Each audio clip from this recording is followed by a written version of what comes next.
Halo, Assalamualaikum warahmatullahi wabarakatuh.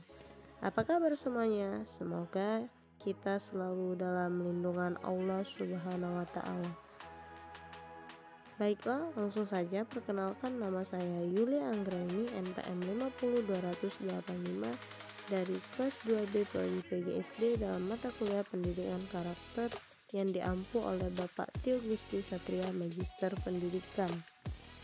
Pada video kali ini kita akan membahas materi pertemuan minggu ke-13 yang membahas tentang penilaian otentik dalam konteks penilaian karakter yang meliputi poin-poin A. Konsep dasar penilaian otentik, B. Bisakah karakter anak dinilai atau diukur, C. Strategi pengembangan nilai karakter berbasis penilaian otentik, dan D.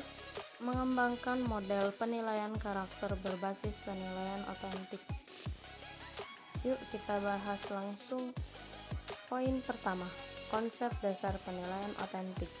Penilaian otentik atau authentic assessment didefinisikan sebagai seperangkat tugas yang dikemas dalam konteks yang bermakna bagi siswa sehingga memungkinkan siswa membuat hubungan antara pengalaman nyata dengan ide-ide yang dipelajarinya di sekolah. Penilaian otentik dikembangkan untuk menemukan apa yang murid tahu dan apa yang murid bisa lakukan dengan pengetahuannya tersebut. Berdasarkan sudut pandang ini, penilaian otentik adalah penilaian yang berkenaan dengan pemahaman dan implementasinya.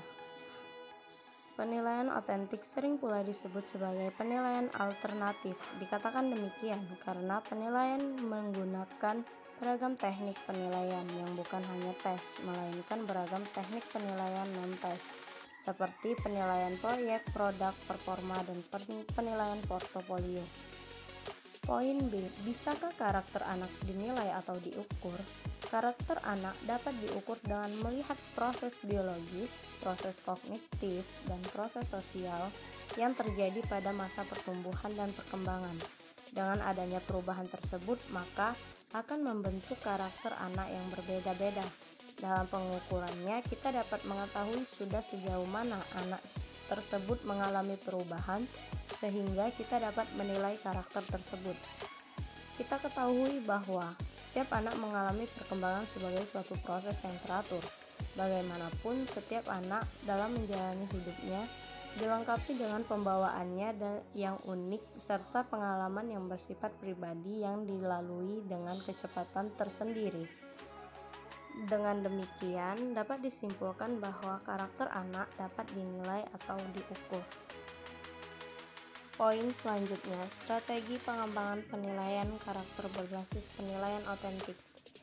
Menurut para ahli, ada beberapa langkah yang harus dilakukan ketika akan mengembangkan penilaian karakter berbasis penilaian otentik. Langkah-langkah tersebut antara lain: A.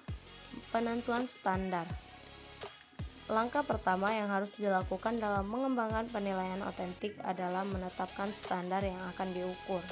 B. Penentuan tugas otentik.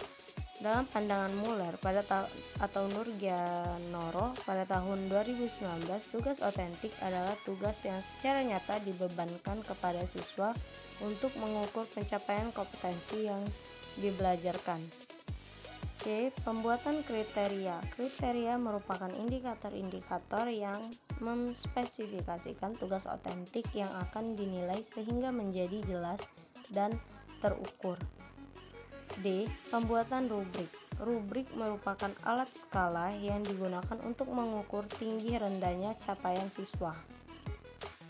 Sebuah rubrik biasanya berbentuk tabel yang memuat minimalnya 3 komponen pokok, yakni kriteria atau termasuk di dalam subkriteria, yang kedua skor capaian, dan yang ketiga deskriptor pada masing-masing kriteria tersebut.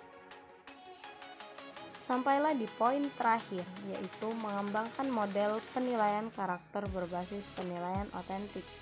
Penilaian otentik akan mampu memberikan gambaran perkembangan belajar siswa.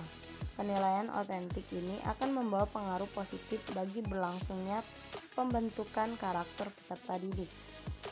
Para guru sering memiliki setidaknya seorang anak yang kurang diterima oleh teman-temannya.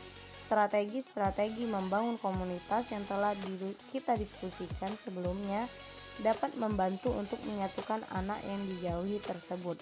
Walaupun demikian, guru harus menambahkan usaha-usaha tambahan lainnya. Hal tersebut merupakan model penilaian karakter berbasis penilaian otentik.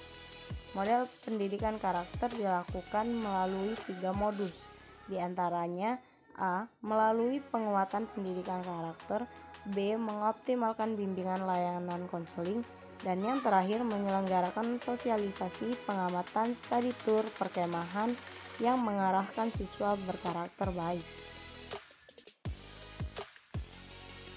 Selesai sudah pembahasan materi kita pada video kali ini. Mohon maaf apabila ada kesalahan. Terima kasih atas perhatiannya. Saya akhiri. Wassalamualaikum warahmatullahi wabarakatuh.